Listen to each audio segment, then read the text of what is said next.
안녕하세요. 반호박이 성형외과 대표 원장 반재상입니다.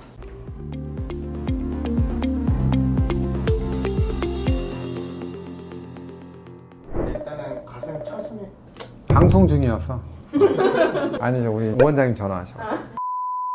가슴 처짐의 원인은 어떤 것들이 있어요? 가슴 처짐의 원인 중에 가장 많은 것은 급격하게 살이 빠지는 현상입니다. 살이 찌게 되면은 이제 가슴이 처지는 경우가 많고요. 이제 살이 빠지게 되면서 가슴의 크기가 갑자기 줄겠죠. 이제 그러면서 처지는 경우가 많고요. 그거와 연동돼서 임신을 하고 나서 수유가 끝나게 되면서 이제 급격하게 가슴이 처지는 가장 많은 원인 중에 하나입니다. 유전의 영향은 당연히 어느 정도 있는 겁니다. 이게 가슴이 어떤 분들이 문제가 있고 또 처지거나 가슴 크기가 크거나 작거나 이런 것들은 유전적인 부분들이 상당히 많은 큰 원인을 차지하고 있습니다. 처진 가슴은 이제 어떤 특징들이 있을까요?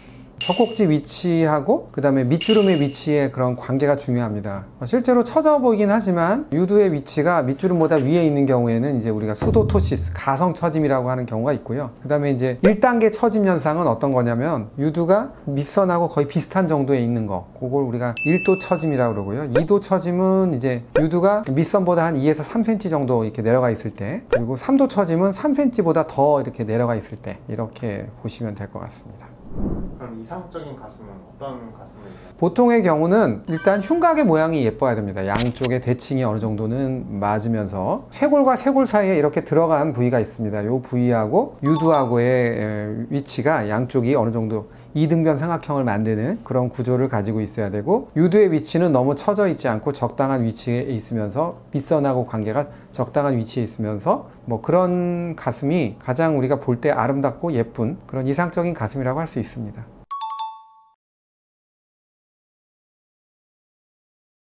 그러면 처짐에 따라서 절개 방법이 다르다고 하던데 몇 가지 분류를 해야 됩니다. 유방하수가 있는데 가슴이 작은 경우, 그레이드 1 정도다. 그럴 경우에는 빗주름이나 유륜절개를 통해서 확대 수술만으로도 교정이 될 수가 있고요. 그 다음에 그레이드 2 정도다. 그러면은 유륜절개 또는 수직절개를 통해서 이거를 교정하실 수가 있고요. 확대 수술과 함께. 그 다음에 그레이드 3 정도다. 그러면 확실하게 수직절개를 해서 확대 수술과 함께 같이 교정하는 그런 수술을 해야 만족스러울 수 있습니다. 그 다음에 이제 가슴이 큰 경우에는 그레이드 1이나 2가 있어도 경우에 따라서는 수직절개를 통해서 축소 수술을 하면서 유방하수 교정을 할 수 있고요. 그레이드 3 정도의 많은 처짐이 있고 가슴이 좀 많이 커진 경우는 수직절개나 또는 O자형 절개를 통해서 축소 수술을 하고 유방하수를 교정할 수 있습니다.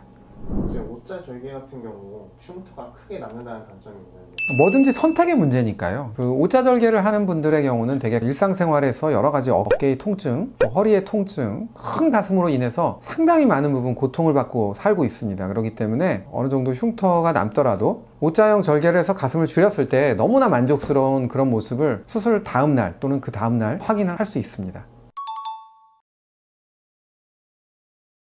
그 이유는 절개를 방식에 따라서 처짐량 교정 정도가 다른 겁니다. 간단하게 동그랗게 절개해서 이렇게 유륜 부분만 절개하는 경우에 있어서는 너무 많은 양을 절제할 경우에 수술 결과가 안 좋을 수가 있고요. 또 어느 한계선 이상을 넘어서서 진짜 많이 처진 경우에는 수직 절개를 통해서 교정을 할 때 혈행 장애가 와서 유륜의 괴사라든가 이런 게 올 수 있기 때문에 그때는 O자형 절개가 더 좋을 수 있습니다.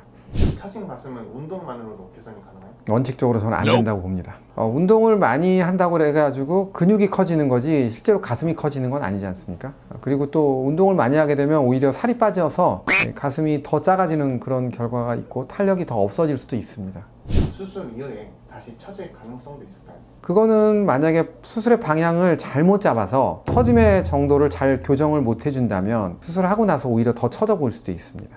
예를 들면은 방향을 잘못 잡고 보형물의 위치를 조금 아래쪽에서 근육의 위에다가 해서 이렇게 유두를 잘 위쪽으로 밀어주는 방향으로 수술을 해야 되는데 거꾸로 근육 아래다 놓고 보형물이 유두를 아래쪽으로 밀어주는 방향으로 수술을 한 경우에는 확대 수술을 했을 때 오히려 더 가슴이 처져 보이는 그런 결과를 초래할 수도 있습니다.